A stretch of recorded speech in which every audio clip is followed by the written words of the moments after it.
Welcome back, everyone, to Fireside Pride 2024, raising money for Point of Pride. And I am so ready for this next run because I am a Neo Geo child at heart, always have been, always will be.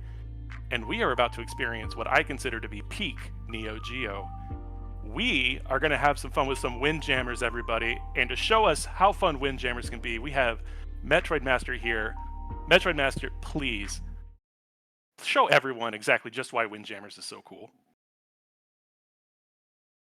All right, thank you very much, BD. Hi, everyone. I'm MetroidMaster. I hope y'all are ready for some summer fun in the middle of December. It's time for some Windjammers, a Neo Geo arcade game from the 1990s. We are playing the arcade mode on medium difficulty. We will be playing with my main character, so medium difficulty gives that, like, it's not too easy, not too hard. We play on hard, it's going to be an auto-scroller where we're playing for time. So I wanted to challenge myself for a little bit.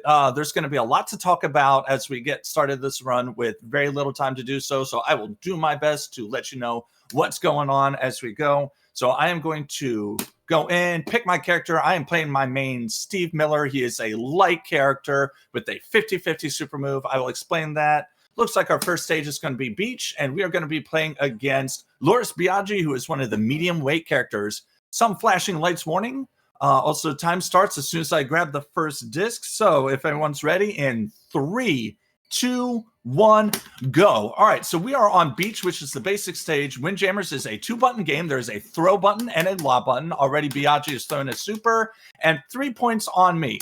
So I will be donating $1 for every point that is scored on me during the entirety of this run. So keep track, add them up. There's going to be 6 matches, and we're going to hope that I don't get scored on too much. 3 points for me. 12 points wins a round. The matches are 2 out of 3. So as you can see here, Miller here is a very light character. He moves fast, but has weak throws. Another 3 points for me. Yellow goals are worth 3. The red goals are worth 5. So the game is now tied up, 6-6. I'm going to throw my super move here. So if you hit your throw button right before catching the disc, you can pop it up into the air and charge a super move. Nice 3-pointer. Where are you going, Biaggi? You also have a lob button, so if I were to hit my lob button instead of a super throw, I do a super hammer throw. 12 points, there's my first set. Real quick, if you would like to help us match that $1 per point incentive, we do still have the open Tasamachi incentive. We are $20 towards that $200 incentive, and every dollar, and in this case, every point will help us hit that incentive. So please, exclamation point donate in chat and help us keep track, because while we do want to go with as few points as possible, we also want to help raise money for charity. So as you can see, this game is kind of like a mixture of Pong with Ultimate Frisbee and a little bit of Street Fighter. I say a little bit of Street Fighter because you can do motion inputs to curve the disc as you throw them and also change your super. Ooh, nice 5 from Biaggi. I need to start bringing it back, or we might have a third round. I'm going to go straight across, and he grabbed it. So not only is this an offensive game for trying to go fast, but you also have to play a little bit defensive as well. So you'll see that I try to return to the center point every time I throw, so that I can quickly reach the disc. Nice 5, that is 2 rounds, and Biaggi is done. All right, we're going to move on to our second round. We're going to be on Lawn, which is a slightly smaller stage, and against Hiromi Mita, who is the other beginner light character. She will move slightly faster than Steve Miller here, but she also has slightly slower throws at the same time. Her super is a sine wave pattern. If you do your Hadoken motions, which is quarter circle either forward or back as you throw the disc, you'll instead do a hurricane attack where it spins around in a circle while traveling. Steve Miller's super custom throw is a 50-50 buzzsaw move.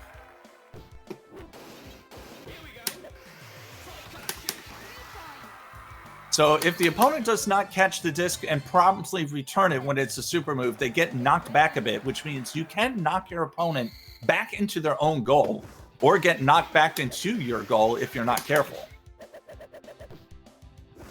So a lot of the basis of winning or being fast in a speed run is landing super moves or just being able to manipulate your opponent into being in a disadvantaged spot. See where Mita was very much on the top, I threw it downward. Another 3 points for Mita. A 50-50 is basically that. There's a 50-50 chance that I'm going to do one thing or a 50-50 chance I'm going to do another thing. So for Miller's 50-50 here, it's either I'm going to buzzsaw on the top or I'm going to buzzsaw on the bottom. Nice 5. Next point will win me the match.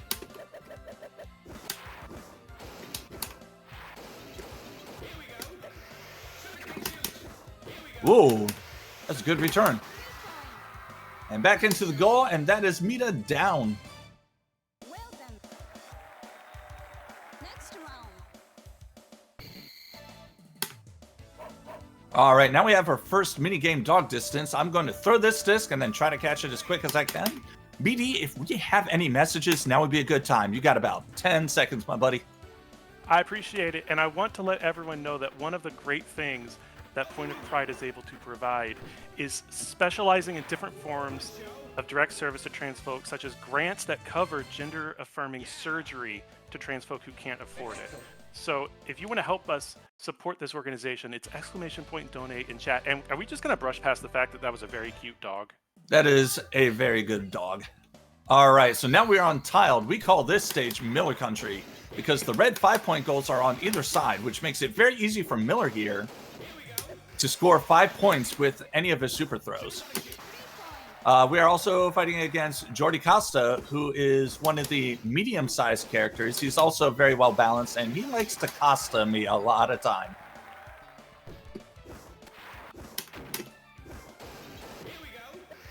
Especially in the later stages. Let's get that 5. All right, 13. And that's our first round. So you can see where this stage is great for Miller.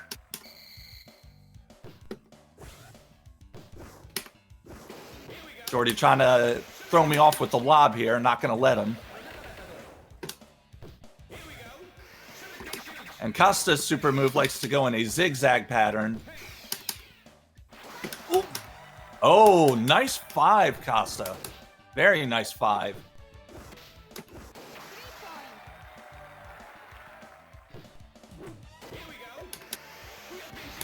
Time to guess. Where's he going?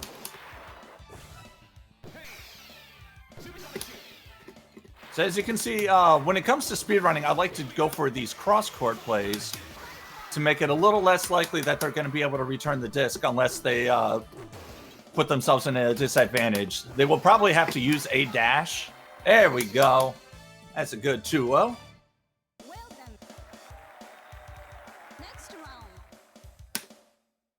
All right, let's see what stage we get. We have Clay next, which introduces bumpers, and Gary Scott, who is one of the heavy characters. Gary is going to move slower and have a slightly less good dash, but he has a very high throw speed. We also introduce bumpers, which do some really wonky things with the disc. If the disc comes in contact with it, they can either get popped into the air, or they're going to bounce even more. I'm going to try to get Scott moved a little further back there. Going to take that 3. Whoa! Very nice curve.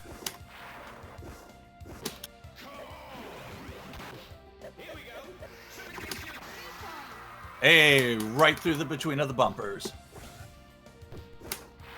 Oh, I'm sorry, the chat is telling me that they have the same throw power. All characters have the same throw power. I believe it's their speed that changes. Whoa. Another thing to note is that the longer that you hold on to the disc after catching it, the slower the throw will be when you throw it. Which in competitive can be used to throw your opponents off. I'll take that round. So we have a saying in the Windjammers community to always bless your bumpers because they can help or hinder you, and you really want them to help. close to the 50-50 down.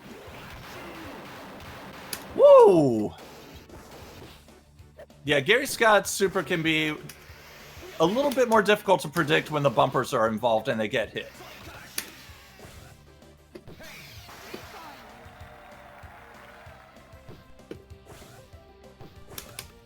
So Gonna what throw was a it little- that got you into running Windjammers as a speed run? Is it something you played casually, or is it something you picked up as a speed run? So something I actually picked this up as a competitive game a while back, and I wanted to showcase it, and ended up for a speedrunning event because they were allowing showcases at the time. And I was like, I wonder what it would be like to run it as a speedrun as well, considering there's a speedrun event. And I found that there were leaderboards and not really a whole lot on it. So I decided to hop in, see what I could set as a baseline time, and actually ended up beating the world record on my first run attempt. So I was like, oh, well, okay, sure. We'll just go with it. All right, we have one more mini game. This is bowling. I'm just going to throw as many strikes as possible. If we have any more messages, now's a fantastic time. Yeah. Coming next, you are going to want to go far once we are done jamming some wind, because we have Suda Regalia coming up next by Killing Pepsi, and then after that is Tasamachi Behind the Twilight, and we are still looking to raise money for that incentive to add Comfy Nighttime Cleanup to the Tasamachi run. So we are moving towards it. We are 10% of the way there. We don't have that much time, so if you can help us, we can add some comfy vibes to the marathon and also raise some money for Point of Pride. And I have to say, Neo Geo Bowling is undefeated. Like, I love Neo Geo Bowling games, and Windjammers does count. All right, now we get the mirror match. Miller versus Miller on concrete. So this is another one where the 5-point goals are on the sides. So this is good for the both of us. But we also still have bumpers to deal with. 3 points for Miller. That being said, I can also very easily cross-court him. Where are you going there? Whoa. This is why you bless your bumpers. Oh, he's getting spicy with me.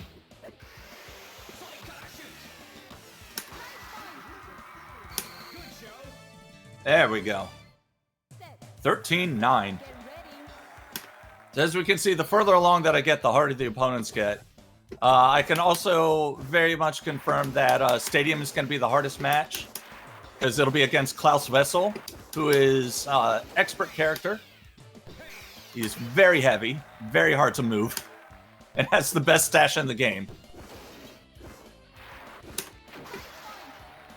Nice 5.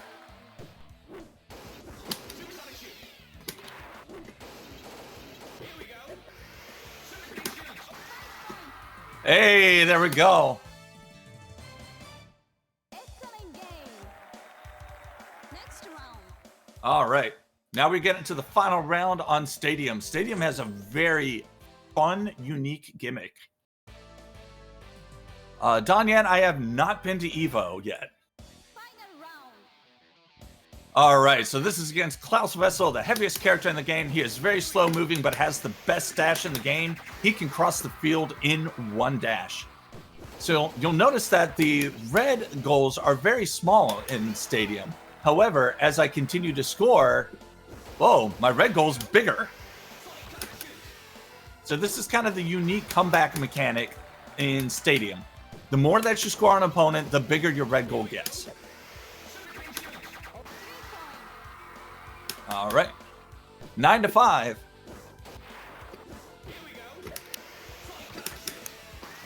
He's gonna get the dash, but doesn't return it in time. We are getting to the final round. Time comes up when I score the match-winning point against Vessel here. Ooh, and he's already going spicy. All right, 3 for Vessel.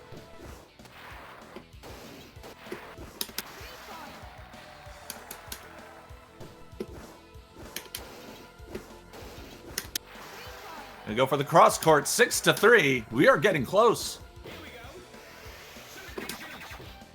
Gonna go for the hurricane shot. He blocks it. Oh. Where are you going, Wessel? I'm gonna lob that over. All right, next point's gonna win for me if I get a 3 or a 5. And time. GG. GG indeed. All right, what time do we have? Out of curiosity. Let me pull it up real quick, and I will tell you. Round of applause for the winner. Also, I know Twitch chat can double check my math, but unless I'm double counting around, I believe 50, 20, 33, 35. I think we're looking at 52 points over the course of the run. Was it 52? Wow. I may have All been right. double counting, so please. Was that don't what was take scored that. on me? There were a couple spicy rounds in there. Also, that was a 13:34. All right, that's about what I have. So that's about a minute and a half behind the current world record. So it's still pretty good. Funny enough, currently I hold the world record for this run at 12 minutes using Klaus Vessel, but like any character is viable for speedrunning this game and for competitive. Steve Miller is my main for this game, both for speedrunning and competitively, but you can use any character, and it's really easy to pick up, difficult to master, and a lot of fun. All right. Awesome.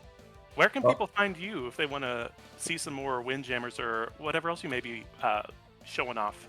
So if you want to see more Windjammers runs, more Metroid runs, stuff like that, you can find me on twitch.tv/MetroidMaster. Lately, I've been doing a lot of randomizer shenanigans lately between Archipelago, Randovania. You might be getting to see some randomizer shenanigans from me tomorrow night, actually. Maybe for the finale. We will see. And then there's also a Windjammers Discord. That would be the Jam the Wind Discord. If any of the community members have the link to it and y'all are okay with it, you could absolutely post that in the chat. I also am one of the moderators for the Windjammer speedrunning leaderboard on speedrun.com. So absolutely go check it out. If you have an interest in running this game, you can run this on Switch. You can run it on PS4. I believe you could use Fightcade as a way to run the arcade version with proper settings. You want 99 seconds, and I believe sets your level to 4 if you're doing arcade medium. All right. Well, thank you so much, MetroidMaster. It's a burst of nostalgia for me personally, but it was an absolutely incredible run. Thank you again. And everyone here, don't go too far because we are going to go get set up and we're going to keep this party going with Killing Pepsi and Suit of Regalia coming up very soon. So don't go anywhere. All right, thank you. And remember, jam the wind. See you next mission.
Y'all, I would like to take a moment and just celebrate that we have hit $2,000 raised for Point of Pride here at Fireside Pride 2024 so far. Thank you all so much.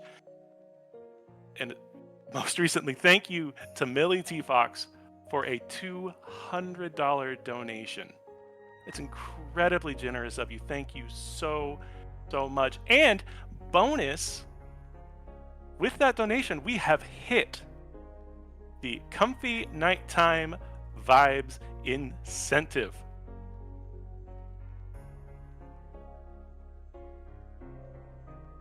So we are going to get some very comfy nighttime cleanup as part of the upcoming Tasamachi run, which is not that far away.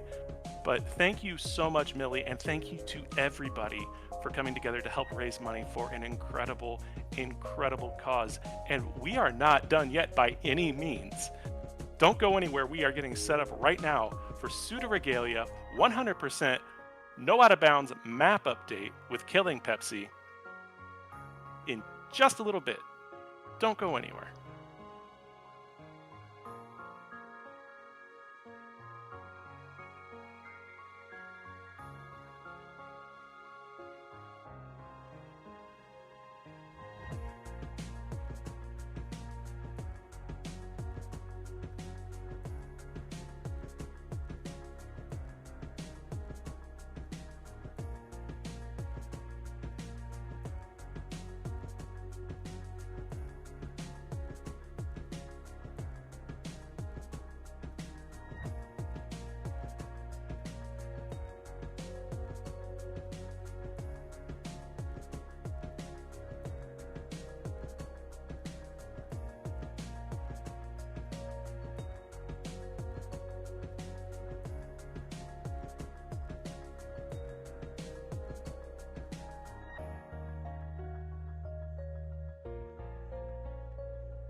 All right, welcome back everyone to Fireside Pride 2024, benefiting Point of Pride.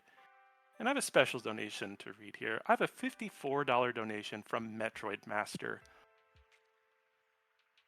Thank you so much. And a comment here is $54 for 54 points scored on me in Windjammers. What a spicy run. Thanks again so much for having such an amazing classic game. And remember, jam the wind. Thank you so much, MetroidMaster. And that donation went to what is a brand new incentive that we have opened up, everyone. It's an incentive for, I want to make sure I get this correct. It's an incentive for Rhythm Doctor. So Rhythm Doctor is coming up a bit later on in the day. And with this, we are going to upgrade to normal. Now, you may be asking yourself, what does upgrade to normal do for a run? Well, keep in mind that this Rhythm Doctor run is any percent unblindfolded. So Moonlight Stardust is going to be running Rhythm Doctor, and if we meet this incentive, that run will be upgraded to normal. That is a $200 incentive. We are already a quarter of the way there, thanks to your generosity, and we have raised almost $2,100 for Point of Pride so far this weekend, and we are not done. No, we are not done.